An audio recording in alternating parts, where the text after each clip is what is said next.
Originally knowing I was going to run for the MHA of Labrador West, I knew while seeking the position, I wanted to do some form of engagement with youth of the area.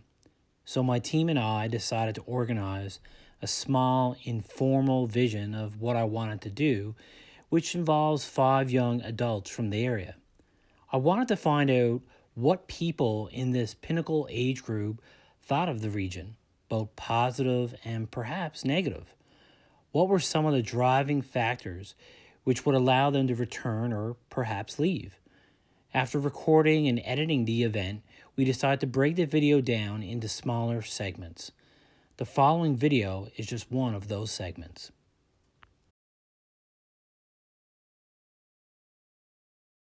I think we need to start bragging about ourselves because even with regards to provincially, nobody even knows anything about Labrador.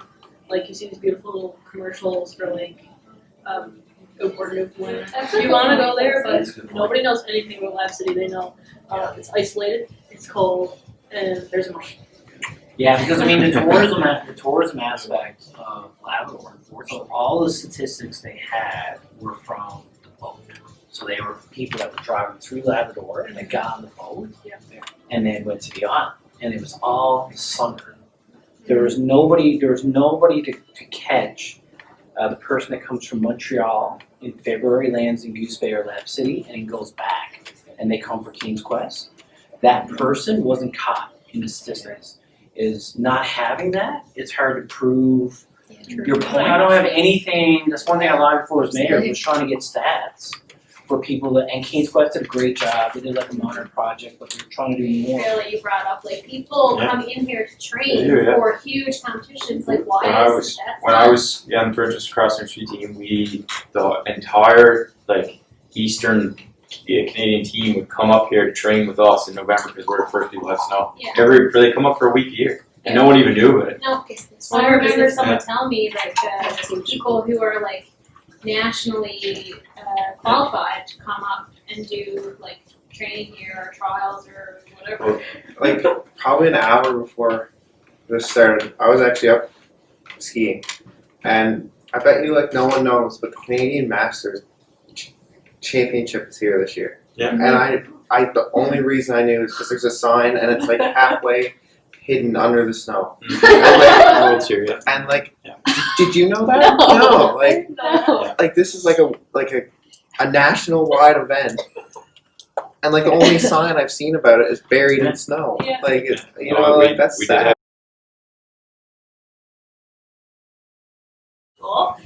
And transitioning into adulthood, what are some topics or courses you feel are lacking in our school system? Because I shouldn't have had to weigh out and sit there in my grade 12 year and say, okay, which one would I like to go into a biochemistry degree blind in? Would I like to go in blind in biology, second year physics, or do I want to give up 13 years French learning? Yeah. I had to make that decision because in grade 10. I knew I was going into engineering, but in order to get French and to complete the courses that I had to be able to apply for engineering, I missed out on all the hands-on shop class. That stuff's really important, but in order to get any of that experience, you have to sacrifice French immersion. Yeah. Once you're in the French immersion stream, you're locked into it the whole time. Could alleviate some of the problems that Kyle was mentioning. What if there was some sort of course you can take in high school where you actually go out in the mind? People look at IFC and they think strictly trades, and it's not. I was done university. I was completely done school when I realized all the other types of jobs that make that place go. And I think that's something that you need to know in high school is the different. It's trades, science.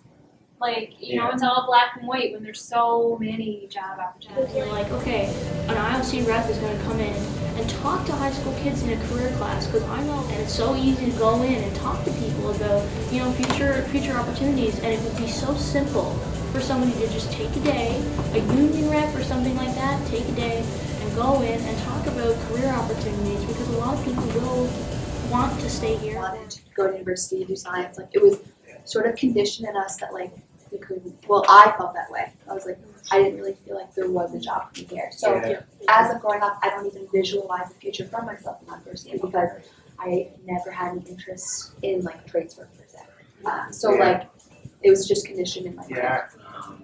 One of the things I'd like to see is, because talking about the trades, well not trades, but hands-on stuff is, I would really like to see it linked with the colleges, the makerspace. So people with engineering and 3D printing, and there's like no real reason why that shouldn't be. It would be not just people in the system doing trades, but it would be people like yourself.